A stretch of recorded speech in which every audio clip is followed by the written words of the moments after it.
오늘 국회에서는 하루 종일 예산안 심사 정상화를 위한 협상이 벌어졌지만 핵심 쟁점에서는 별 성과가 없었습니다. 조금 전 야당이 일부 쟁점이 아닌 예산 심사에 복귀하면서 예결위 개수 조정 소위는 일단 열렸습니다. 국회 상황 알아보겠습니다. 새누리당 김태호 의원이 경제 분야의 비상조치권이라고 할 수 있는 긴급 재정경제명령권이 발동돼야 한다는 취지의 발언을 했습니다. 황당하다는 반응이 나옵니다. 전체 임금 근로자 가운데 50대 비중이 사상 처음으로 20대를 앞질렀습니다. 20대와 50대의 취업 역전 현상은 청년 실업의 심각성과 생계형 취업에 내몰리는 장노년의 고단한 삶을 반영합니다. 현대차그룹과 삼성 SDI의 부당노동 행위 의혹이 제기됐습니다. 뉴스 리뷰 시간에 상세히 알아보겠습니다. 오늘 뉴스혹에서는 탁구 치는 대통령을 소재로 아부와 덕담의 경계를 고민해 보겠습니다. 11월 27일 목요일 뉴스K 잠시 후에 시작합니다.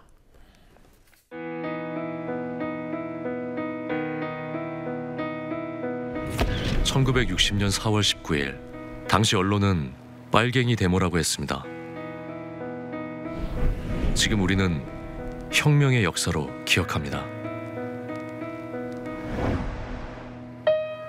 1980년 5월 18일 당시 언론은 불순분자의 폭동이라 했습니다. 지금 우리는 독재에 항거한 정의의 역사로 기억합니다. 1987년 6월 10일 당시 언론은 대학생 가두 시위라 했습니다. 지금 우리는 민주주의를 쟁취한 감격의 역사로 기억합니다.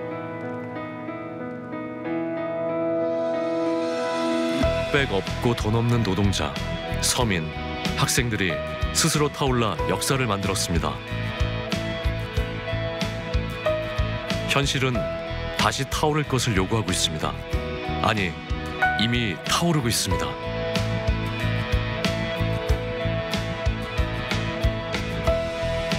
빨갱이를 종북으로, 불순분자를 외부 세력으로, 언론은 말만 바꿨을 뿐 역사를 부정하고 있습니다. 2014년 4월 1일 국민TV가 개국한 이유입니다. 국민TV는 역사를 역사로 기록하겠습니다.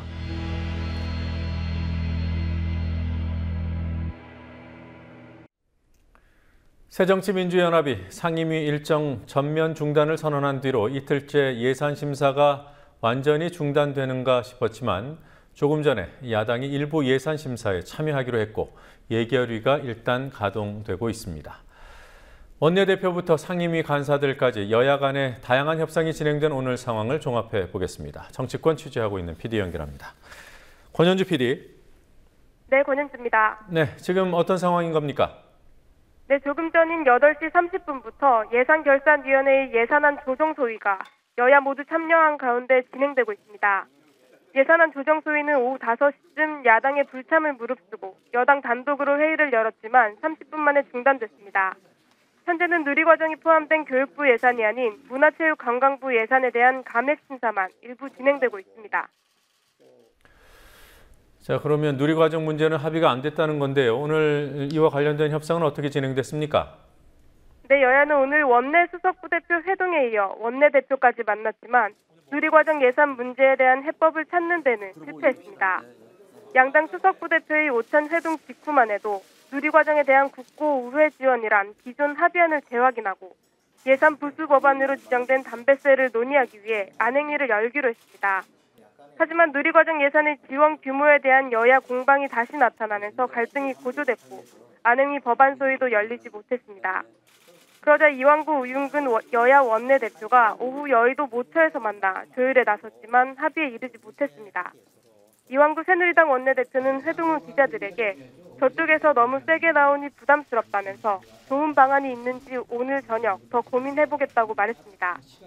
서영교 민주연합 대변인은 원내대표 회동 결과 브리핑에서 새누리당이 큰 틀에서 예산을 풀기 위한 자세를 보여줘야 한다며 제대로 된 합의안을 가져올 것을 촉구했습니다.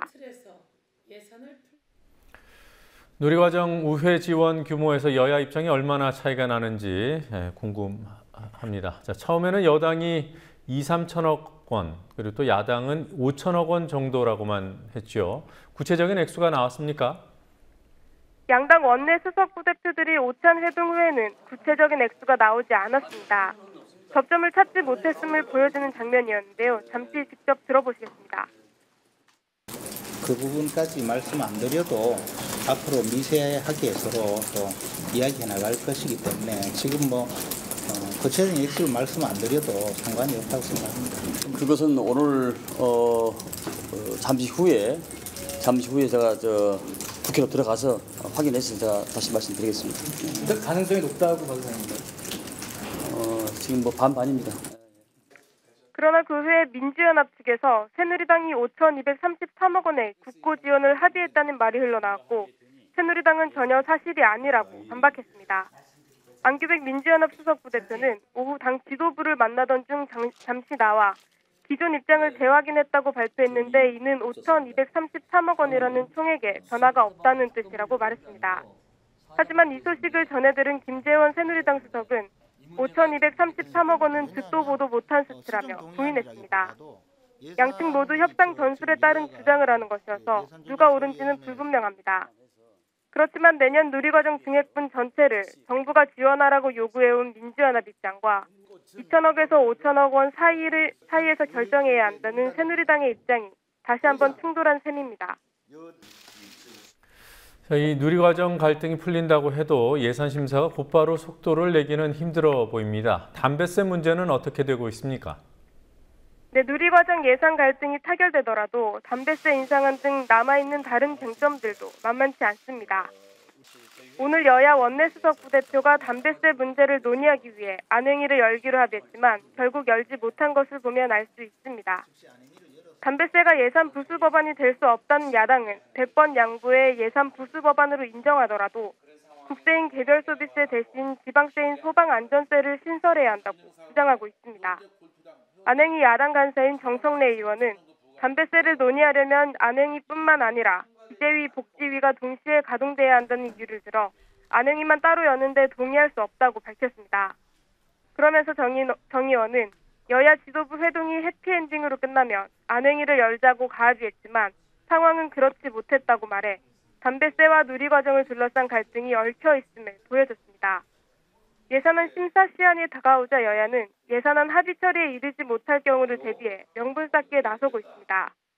여당은 법과 원칙에 따라 선진화법 체제 하에서 시행되는 첫 연도이기 때문에 반드시 통과돼야 한다고 압박하고 있고 야당은 여야 간의 합의가 이루어지지 않은 상황에서 일방적인 처리는 안 된다고 맞서고 있습니다. 지금까지 국민TV 뉴스 권현주입니다. 사퇴 번복 소동을 벌였던 김태호 새누리당 최고위원이 이번에는 대통령이 긴급 재정경제명령권을 행사해야 한다는 취지의 발언을 내놨습니다. 경제부처 당국자들의 안이함을 이유로 들었고 대통령의 단두대 발언에 적극 호응하는 말이기도 합니다.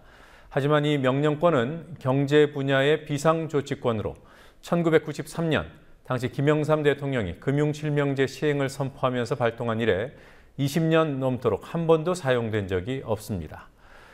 대권 후보군으로 분류되던 김태호 최고위원의 무리수가 거듭되면서 황당한 정치인이라는 인상을 자초하고 있습니다. 직접 들어보시겠습니다. 지금 우리 정부의 정책 당국자들 위기 말은 하면서 절박성은 잘 보이지 않습니다. 경제 부총리 한 사람만 보이고 있습니다. 많은 경제를 살리고 또 규제 개혁을 한다고 하지만 또 이것만은 풀어야 된다고 말은 해놓고 외부의 반발에 그대로 물러서는 그런 안이한 모습들이 지금 비일비재합니다. 저는 분명히 청와대와 정부에 촉구합니다. 이런 외부 세력 그리고 또 정치권에 이런 여러 가지 경제 발목을 잡는 일들이 계속된다면 또 실천을 할 수 없다면 대통령의 긴급 재정 경제 처분권 명령권을 저는 발동도 적극적으로 검토해 봐야 된다. 그런 내용을 당부를 드리고 싶습니다. 지금 국회 또 보이콧했습니다. 야당이 보이콧. 오늘 오후 하태경 새누리당 의원이 두툼한 문서를 들고 기자회견을 했습니다. 문서 제목은 활동가를 위한 실전운동론. 하 의원은 북한의 주체사상 총서와 같은 내용의 이 문서가 통합진보당의 내부 비밀 교재라고 주장했습니다.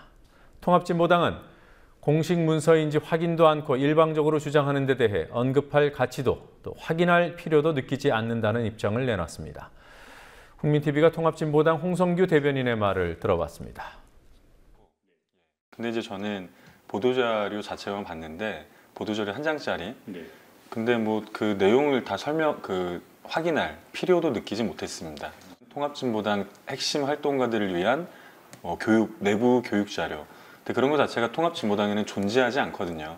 그래서 존재하지 않는 걸 갖고 나왔다면 하태경 의원 스스로 이것에 대해서 이것이 왜 통합진보당의 공식 문서인지 내지는 내부 문서인지를 본인이 해명하지 못한다면 그 이후에 주장하는 모든 얘기들은 다 거짓이 되는 거죠. 뭐 허위 날조, 거짓, 억지 주장에 관심을 보이는 것 자체가 오히려 저는 불필요하다 이렇게 생각을 합니다. 물론 당에서는 그와는 별도로 오늘 하태경 의원이 했던 주장과 관련해서는 뭐 법적인 조치를 적극적으로 검토를 할 겁니다. 그 내용에 대해서는 저는 검토할 필요도 못 느껴요. 진위조차 확인되지 않는 문서에 대해서 그 내용이 이러쿵저러쿵 저는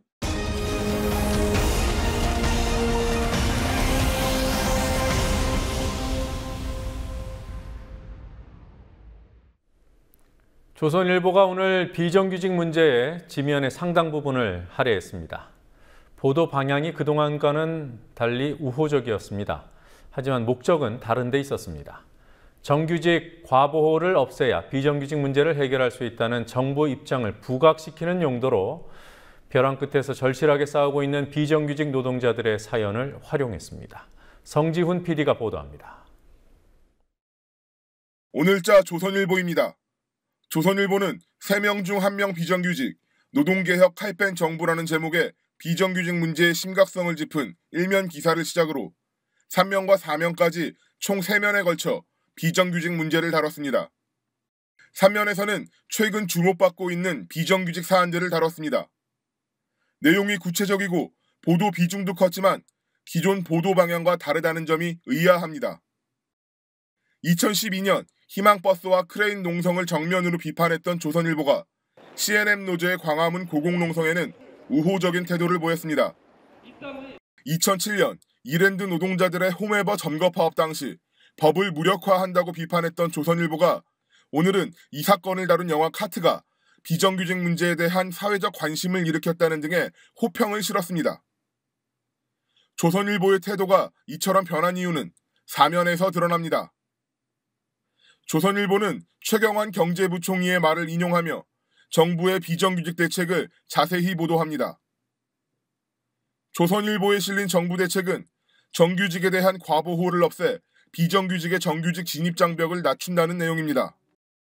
조선일보는 이 기사에서 기업들이 정규직 채용을 꺼리는 이유는 한 번 채용하면 해고가 어렵기 때문이라고 강조했습니다. 이어 파견 업종을 확대하고 임금 피크제 도입과 시간제 근로 형태를 활성화해 정규직 과보호를 해소하겠다는 방안들도 상세히 전했습니다.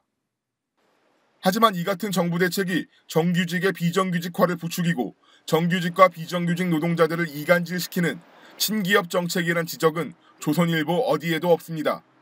최저임금을 줘도 고용만 보장하면 정규직이라고 보는 거 아닙니까 지금? 그런데 최저임금 받는 정규직이라 할지라도 해고는 쉽게 하겠다라고 하는 게 지금 정부가 내놓는 비정규직 종합대책과 정규직 과보호 관련한 얘기가 아닌가 그렇게 요약해 볼 수 있겠습니다.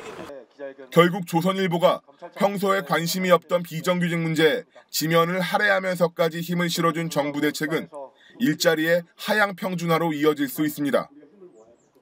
정규직이 정말 그러면 과보되고 있느냐라고 했을 때 OECD에서 이야기하고 있는 그 정규직들의 어떤 고용 보호 정규직 고용보호지수의 한 19위 정도를 한국이 차지하고 있는데요. 이것은 굉장히 높은 수준에 있다라고 평가하기 상당히 어렵다고 보고, 그리고 현재 이제 비정규직 문제들이 굉장히 많이 이제 사회적인 이슈가 되고 있는데, 이런 것들의 책임이 뭔가 법을 지키지 않거나 아니면 저임금 노동자들을 활용하려고 하는 기업들의 행태를 지적하고 규제하는 것이 아니라 오히려 정규직 노동자들의 어떤 문제로 몰아가면서 노동자들 간의 갈등을 유발하고 있는 처사이기 때문에 더욱더 큰 문제라고 할 수 있겠습니다. 조선일보는 해외 사례도 소개했습니다. 정확히는 최경환 부총리가 말한 해외 사례를 검증 없이 그대로 전했습니다. 독일을 비롯해 네덜란드, 아일랜드, 미국, 영국 등 잘 사는 나라들은 노동 유연성, 다시 말해 기업의 고용 편의성이 높다는 내용입니다. 하지만 이 역시 실제와는 다르다는 지적이 나옵니다. 그래도 독일이란 나라는 최소한 우리나라보다 노동자들이 훨씬 많이 보호되고 있는 나라인 걸로 제가 알고 있는데요. 거기는 회사의 경영감시위원회에 노동조합 대표자가 들어갑니다. 그래서 경영을 감시하고 감독하고 일정하게 경영 참여 권한을 보장해주고 있는데요. 도대체 우리 한국의 노동자들에게는 경영에 대해서 간섭도 참여도, 심지어 인사권에 대해서도 전혀 간섭도 참여도 해서는 안 된다고 주장하면서 도대체 경영 참여까지 하고 있는 독일 노동자들이 고용이 유연하다라고 얘기하는 이유가 뭔지. 조선일보의 오늘자 보도에 대해 비정규직 노동자들은 민망하다는 반응을 보였습니다. 조선일보와 인터뷰를 했던 김영수 지부장은 CNM 노조의 투쟁을 소개하고 싶다고 해서 인터뷰를 해줬을 뿐 정부의 비정규직 대책을 옹호하는 기획으로 사용될 줄은 몰랐다고 말합니다. 어떤 비정규직 문제에 대해서 그리고 CNM 이 사태에 대해서 좀 자세하게 싣고 싶다고 하셔서 그런 정도의 이제 제안을 받았기 때문에 그런 기획인 줄 알고 그러니까 인터뷰에 응했고 그냥 있는 그대로의 이제 사실 부분을 얘기해드렸고, 그런데 이제 뒤에 이제 붙는 이제 뭐 최경환 부총리의 뭐 얘기나 또 쉽게 얘기하면 정규직을 뭐 이렇게 하향해서 한다 이런 어떤 내용은 없이 지금 인터뷰를 했기 때문에 조금 당황스럽긴 합니다.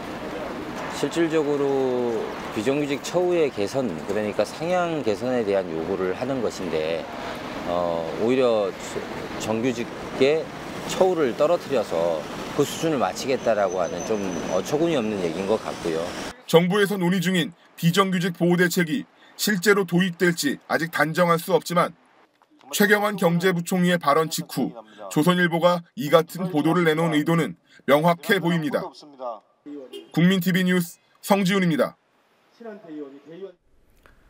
정규직 과잉 보호 때문에 기업이 신규 채용을 못한다. 조선일보가 강조해 맞이하는 최경환 경제부총리의 발언에 여론은 우호적이지 않은 것 같습니다. 야권에서도 기가 막힌다는 반응입니다. 하지만 여당은 지난해 정리해고자 수만 38만 명이 넘는데도 해고가 사실상 불가능하다며 정부를 거들었습니다. 정치권 발언들을 모아봤습니다. 특히 기업의 투자 확대를 위해서는 고용시장의 유연화와 같은 노동시장 개혁과 노사 간, 노노 간 파일을 재판되기 일한다.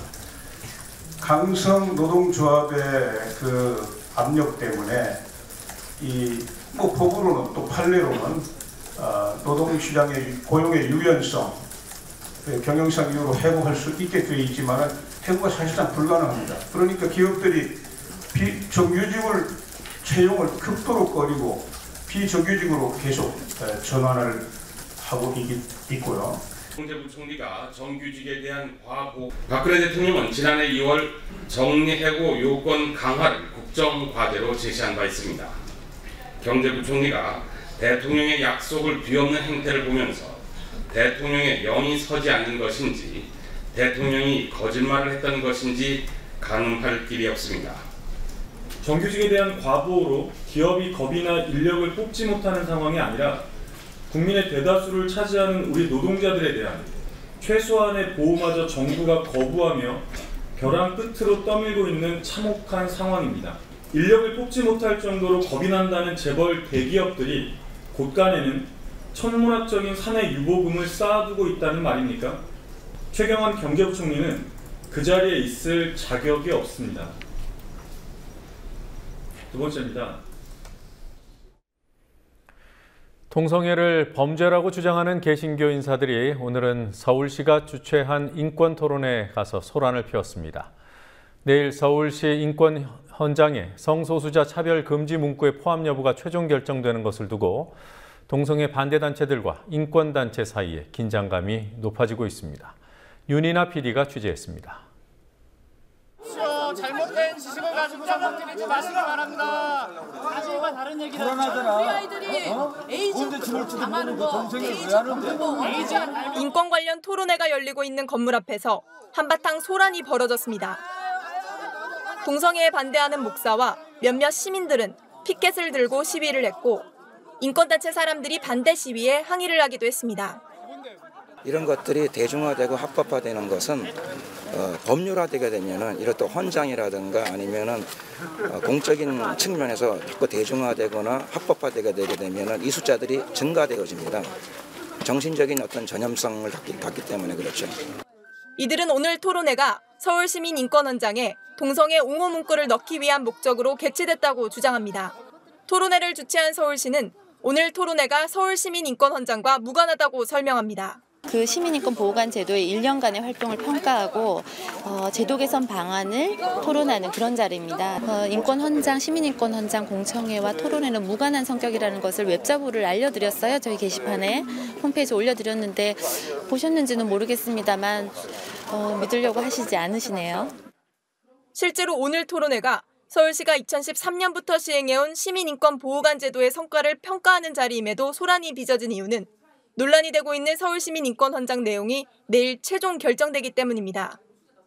인권헌장에 성소수자 차별 금지 내용이 포함되는 것에 반대하는 이들이 동성애 반대 여론을 일으키려고 무리한 행동에 나선 것으로 보입니다. 내일도 또다시 이제 마지막으로 토론회가 있다고 들었습니다. 그래서 이분들이 또다시 그 토론회 자체를 방해하거나 아니면 내일 헌장이 통과되는 것 자체를 또 반대하실 수도 있다고 생각하는데요. 누군가의 성적 지향이나 성 정체성으로 인해서 차별받는 것 자체를 반대하고 그것이 이제 모든 사람들의 인권이 소중하다고 믿는 단체들이기 때문에 사실 서울시 인권헌장이 뒤로 후퇴하는 것이 아니라 좀 더 과감하게 그런 것에 대해서 얘기해 주기를 바라고 있습니다. 서울시민인권헌장은 내일 헌장 문항이 최종 결정되고 세계인권선언의 날인 다음 달 10일 선포될 예정입니다. 동성애 반대단체들은 내일 회의가 진행될 서울시청 부근에 집회 신고를 해놓은 상태입니다. 서울시민인권헌장 최종안은 내일 자정 무렵 결정될 것으로 보입니다. 국민TV 뉴스 윤이나입니다. 잡음이 끊이지 않고 있는 친박 핵심 새누리당 3선 의원이 있습니다. 새누리당 사무총장까지 지낸 홍문종 의원입니다. 7개 학교를 운영하는 학교법인 경민학원의 이사장이기도 한 홍 의원은 선거 때 금품을 뿌린 혐의로 처벌을 받았고 노동 착취 논란에도 휘말렸다가 이번에는 측근을 내세워 국제학교를 불법 운영했다는 의혹을 사고 있습니다. 홍문종 의원을 둘러싼 각종 의혹들을 정리했습니다. 조아라 PD입니다. 학교법인 경민학원의 현직 이사장으로 7개의 교육기관을 운영하고 있는 이른바 사학재벌인 새누리당 홍문종 의원. 최근 홍 의원은 측근을 내세워 연간 1,000만 원이 넘는 학비를 받는 국제학교를 불법 운영한 것 아니냐는 의혹을 받고 있습니다. 경민학원 소유로 의정부의 한 빌딩에 입주한 경민국제기독학교는 홍 의원의 전 비서관이 설립자로 등록돼 있습니다. 이 비서관은 학원으로 인가받은 기간에 학교라는 이름을 붙여 대안학교인 것처럼 운영했습니다. 경기도교육청은 지난 24일 학교 설립 인가를 받지 않으면 학교라는 명칭을 사용할 수 없도록 한 현행 초중등 교육법 등을 위반했다며 이곳을 적발했습니다. 지난 2010년에도 이와 비슷한 문제가 있었습니다. 당시 문제가 된 학교 이름도 경민국제기독학교. 마찬가지로 학원으로 등록해놓고 학교로 명칭을 바꿨다가 직권 폐원 조치를 받았습니다. 이때도 의정부의 경민학원 부지에 학원이 있었고 홍 의원의 측근인 경민학원의 한 고등학교 교장이 설립자로 등록돼 있었습니다. 홍 의원은 횡령 혐의를 받기도 했습니다. 2005년 11월 당시에도 경민학원 이사장이었던 홍 의원은 경민학원 국고보조금과 임대 수익을 빼돌린 혐의로 검찰에 불구속 입건됐다 무혐의 처리된 바 있습니다. 홍 의원은 그 이듬해 7월에는 한나라당 대표가 골프 자제령을 내린 당일 비 피해가 집중돼 특별 재난지역으로 지정된 강원도 정선에서 수액 골프를 치기도 했습니다. 재보선 선거를 코앞에 둔 한나라당은 악재가 커지는 것을 막기 위해 지체 없이 홍 의원을 제명했습니다. 올 초엔 노동 착취 논란도 있었습니다. 홍 의원이 이사장으로 있는 아프리카 예술박물관에서 아프리카 예술 노동자들이 최저임금도 받지 못한 채 노예처럼 일하고 있다는 주장이 제기됐습니다. 홍 의원은 1996년 국회의원 선거에 처음 출마할 때도 선거법 위반 혐의로 국회의원직을 상실할 뻔했습니다. 당시 홍 의원은 선거운동 중 금품을 돌린 이유로 고소돼 1심에서 당선 무효형에 해당하는 벌금 200만 원을 선고받았지만 2심에서 의원직 박탈선인 100만 원보다 적은 벌금 80만 원을 선고받아 가까스로 의원직을 유지했습니다. 친박 핵심 인물로 꼽히고 있는 삼선의 홍 의원은 박근혜 정부 초기 여당의 사무총장을 지냈고 현재는 국회 미래창조과학방송통신위원회 위원장을 맡고 있습니다. 국민TV 뉴스 조아라입니다.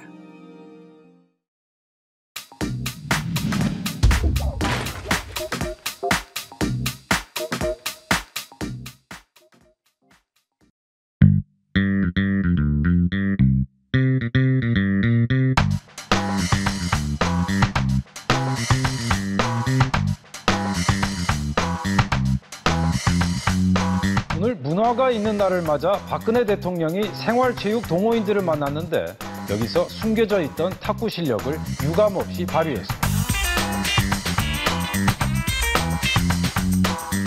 취미로 탁구를 즐겼던 박 대통령은 처음엔 실수가 있었습니다. 그러나 잠시 뒤 랠리가 이어지면서 유남규 남자 탁구 국가대표 감독을 상대로 시원한 스매싱도 날렸습니다.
가장 중요한 것은 말로만 하는 정치, 행동을 옮기지 못하는 정치보다 역시 내공이 쌓이고 준비되어 있는 여성 대통령, 그런 모습을 보고 또 한 번 저는 확실한 대통령이 되셔야 될 분은 박근혜 대통령이라고 저는 생각합니다. 집중력이 굉장히 집중력이 좋으셔가지고.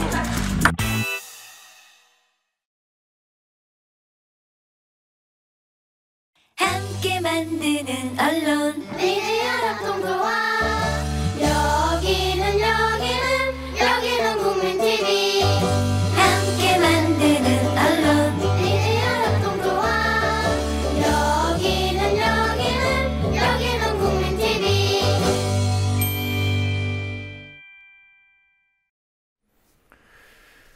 현대차 비정규직 노조가 정몽구 회장을 고소했습니다. 현대차 측이 비정규직 노동자들에게 거액의 손해배상 청구를 하고 조합에서 탈퇴하는 사람들만 소송을 취하하면서 노동권을 탄압했다는 주장입니다. 노지민 PD와 함께 알아보도록 하겠습니다. 어서 오십시오. 안녕하십니까. 네, 현대차 비정규직 노조가 정몽구 회장을 부당노동 행위로 고소했습니다. 이 고소한 이유부터 살펴보죠. 네, 노조법상 부당 노동행위는 근로자나 단체가 노동 3권을 행사하지 못하도록 방해하거나 개입하는 사용자의 행위를 뜻합니다. 현대차가 비정규직 노동자들이 조합 활동을 하지 못하도록 방해하면서 노동권 행사를 방해했다는 겁니다. 오늘 서울중앙지법 앞에서 열렸던 기자회견을 잠시 보시겠습니다. 농조 탄압을 했고 우리 조합들을 갈라치게 하기 위해 노조공조합 탈퇴를 강요했습니다.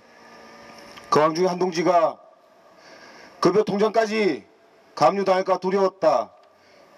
현대에게 꼬기게 달라는 유서를 작성한 후 자결을 시도했습니다. 하지만 이런 비극은 진행형이라고 생각합니다.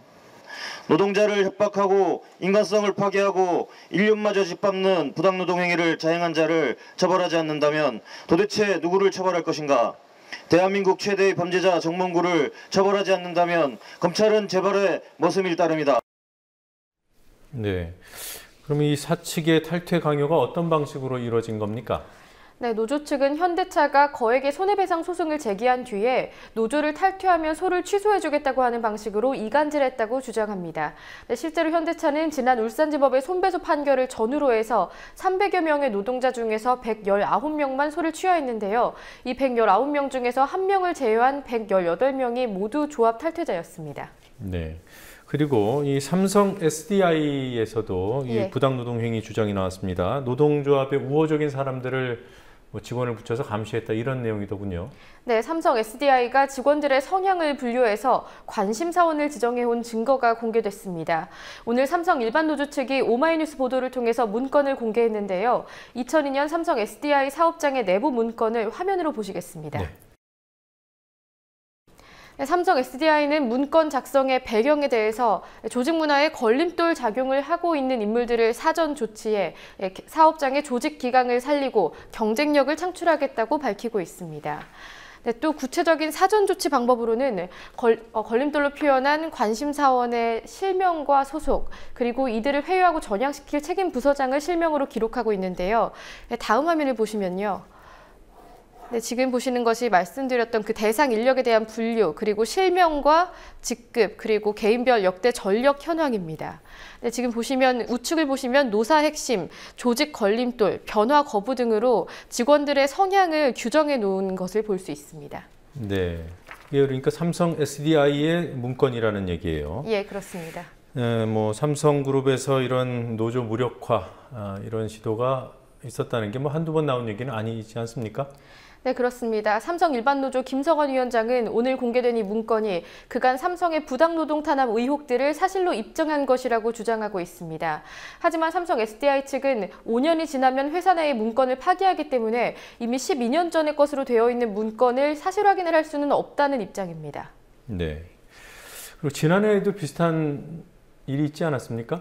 네, 지난해 10월 정의당 심상정 의원이 삼성이 그룹 차원에서 노골적인 노조 탄압 전략을 세웠다고 주장했습니다. 예. 그 증거로 또 한 문건을 공개하기도 했는데요. 2002년 SDI 문서, 그러니까 조금 전에 보신 것과 유사한 부분들이 눈에 띄었습니다. 자. 네, 또 문건을 하나 보시겠습니다. 지금 보시는 게 당시 심의원이 지난해 공개했던 2012년 삼성그룹의 노사 전략인데요. 삼성은 이 문건을 만드는 배경에 노조 설립 시 조기 와해 및 고사화 추진이라고 앞서 보셨던 2002년 SDI의 문건과 비슷한 추진 방향을 적어놨습니다. 또 다음 화면을 보시면요. 네, 문제 인력과 부진 인력, 그리고 문제 인력을 지속적으로 감축하고 문제 인력을 재분류 및 최소화하겠다는 목적을 제시해뒀습니다. 네. 네, 또 화면 하나 더 보시겠습니다. 신규 노조 내부 분열 유도라는 항목에 주동자는 위법 사실 체증 후 해고 정직 등 격리하고 또 탈퇴를 유도하겠다고 써놨는데요. 그러니까 앞서 분류한 것들을 기준으로 해서 일부 직원들을 감시한 뒤에 탈퇴까지 유도하도록 하겠다는 것이 써 있습니다. 네, 그러니까 2002년도 삼성 SDI 문건하고 일맥상통하는 그런 내용이어서 지금 SDI는 2002년 문건이 오래됐기 때문에 우리 문서라고 확인해 줄 수 없다라고 하지만 예. 지난해 공개된 삼성그룹의 문건과 2002년에 삼성 SDI 문건으로 추정되는 문건 사이에는 거의 내용이 같다 이런 얘기군요. 예, 비슷한 구성으로 가고 있기 때문에 이것이 삼성그룹 내부의 지침처럼 되어 있는 건 아니냐는 의혹도 제기되고 있는 겁니다. 네. 자, 다른 얘기를 좀 알아보죠. 일자리 수에 대한 통계가 나왔는데 아무리 지금 청년 실업이 심각해도 그동안은 20대 일자리가 50대 일자리보다는 많았단 말이에요. 이게 예. 이제 역전됐습니까? 네, 통계청이 오늘 임금근로 일자리의 행정통계 결과를 발표했는데요. 임금근로 일자리 수를 연령대별로 나눴을 때 20대와 50대의 순위가 지난해 들어서 처음으로 뒤바뀐 것으로 확인됐습니다. 화면을 보면서 좀 더 설명드리겠습니다. 네, 화면을 보시면 좌측에 있는 것이 2012년, 우측에 있는 것이 2013년에 노동자를 일자리 수를 연령대별로 분류한 겁니다. 가장 위에 있는 것이 가장 많은 연령대고요. 그리고 아래로 내려갈수록 비중이 적은 연령대를 표시해 둔 겁니다. 네, 보시는 것처럼 좌측에 2012년에는 20대가 19.0%, 그리고 50대가 17.6%로 50대가 20대보다 일자리 수 비율이 낮은 것으로 나타났는데요. 이 우측을 보시면 2013년 들어서 이것이 뒤바뀌는 것을 확인할 수 있습니다. 지금 화면의 경우에는 연령대별 전년 대비 임금 일자리 증감, 그러니까 2013년에 2012년에 비해서 연령대별로 일자리가 늘어났는지 줄어들었는지에 대한 겁니다. 그러니까 20대는 줄어들고 예. 50대는 5, 60대의 그 증가폭이 예. 상당한 수준이군요. 네, 전 연령대가 소폭에서 대폭까지 이렇게 증가가 편차는 있지만 증가한 반면에 20대는 유일하게 0.8%포인트 줄어들었습니다. 네, 그래서 50대와 20대의 일자리 역전 현상이 나타난 것이군요. 예, 그리고 60세 이상이 임금 일자리가 늘어났다는 것도 눈에 띄는 부분입니다. 네. 중장년층이 일자리를 얻게 되는 경우가 많아진 것으로 해석되는 자료입니다. 네, 이게 그냥 단순히 일자리 늘었다, 그러니까 장노년층의 일자리가 늘었다 이렇게 읽기보다는 예. 대부분의 일자리, 그러니까 일자리의 질을 파악해 봤을 때 예. 소위 그 생계형 일자리라고 하죠. 예. 그러니까 쉴 수 없어서 할 수 없이 일하게 되는, 복지가 부족해서 일하게 되는 어떻게 보면 고단한 삶이 늘었다 이렇게 볼 수 있겠고요. 예, 그렇게 해석될 수 있습니다. 네, 그리고 청년 실업은 더 악화되고 있다는 것을 수치로 또 확인할 수 있었습니다. 자, 산케이신문 가토다시아 전 서울지국장, 오늘 공판 준비기일, 그러니까 공판이 본격적으로 시작되기 전에 오늘 공판이 열렸어요. 네, 그렇습니다. 가토 전 지국장은 오늘 첫 공판 준비기일에 출석하면서 다시 한번 또 억울함을 호소했습니다. 서울중앙지법에서 취재진 앞에 선 가토 전 지국장은 자신의 변호인을 통해서 독신여인 대통령의 남녀관계에 대한 보도가 명예훼손인지 의문이라고 주장했고요. 세월호 사건과 관련해서 박 대통령의 지지도가 떨어지는 것을 일본에 알리기 위한, 그러니까 공익을 위한 것으로 비방 목적은 없었다고 강조했습니다. 네, 이 공판 준비기일에는 그러니까 본격적인 공판 준비하는데요. 증인 예. 채택은 있었습니까? 네, 검찰은 이른바 그림자 실세로 불려온 정윤회 씨를 증인으로 요청했고요. 가토 전 지국장 측은 대통령을 보좌한 수행비서 그리고 비서실장을 요청했습니다. 하지만 재판부는 정윤회 씨만 채택하고 가토 전 지국장이 요청한 증인의 경우에는 이름을 특정한다면 추후에 채택 여부를 결정하겠다고 밝혔습니다. 네. 네, 내달 15일로 예정된 다음 재판에 정윤회 씨가 모습을 드러낼지에 대해서 관심이 집중되고 있습니다. 네, 수행비서는 여럿이 있을 테니까 이름을 특정해야 될 거고. 예. 김기춘 비서실장과 여러 명의 수행 비서들 가운데 한 명을 특정해라 이렇게 요구를 했더군요. 예, 그렇습니다. 네. 그리고 국정원 직원들이 민변 변호사들을 고소한 손해배상 청구를 했던 사건이 있었죠. 오늘 판결이 나왔더군요.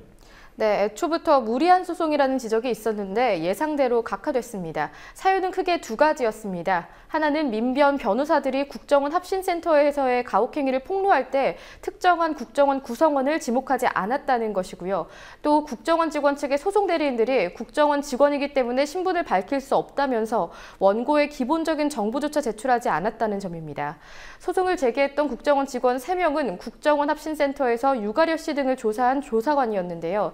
이들은 당시에 민변 측이 허위 사실을 적시했다면서 국정원에 대한 비난 여론을 일으켜서 수사권을 무력화시키려는 의도라고 비판하기도 했습니다. 네, 이게 기각이 아니라 각하라는 점이 좀 들여다봐야 될 대목인 것 같은데, 기각은 재판부가 심리를 해서 하는 거고 각하는 조건이 안 된다는 거죠. 네, 요건 자체가 충족되지 않았습니다. 네, 그러니까 원고의 기본적인 정보도 제출하지 않았다는 노 PD의 얘기를 보면은 주민등록번호나 주소조차 제출되지 않은 것으로 확인됐습니다.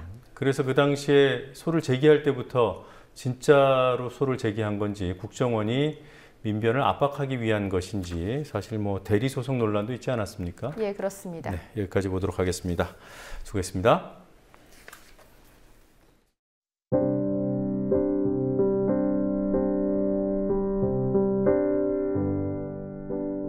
명세 경제수장이 정규직 과잉 보호가 경제 양극화의 주요 원인이라 말합니다. 해고가 쉬워지고 정년이 보장되지 않는 사회가 선진 사회라는 걸까요? 어린 학생들의 장래 희망이 정규직인 사회에서 직장인으로 알량한 정규직으로 사는 데서 위안을 얻던 분들은 꽤 허탈하시겠습니다.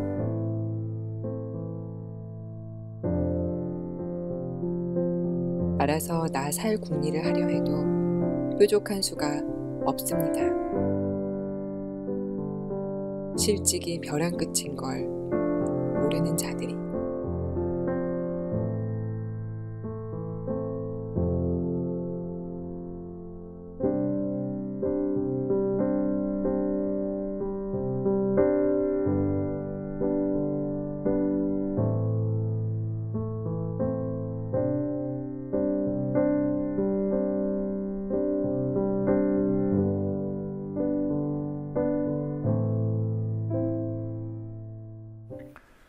오늘 YTN 기자들 해고 무효 소송 대법원 판결 소식이 있었지만 뉴스K에서는 다루지 않았습니다.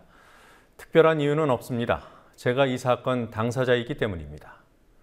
그냥 당사자도 아니고 뉴스K 보도 책임자이자 시청자를 직접 만나는 앵커입니다. 대선 캠프 출신 인사는 대통령을 다룰 수밖에 없는 보도 전문 채널의 사장이 되면 안 되는 것과 같은 맥락입니다. 정말 특별하지 않은 이유입니다.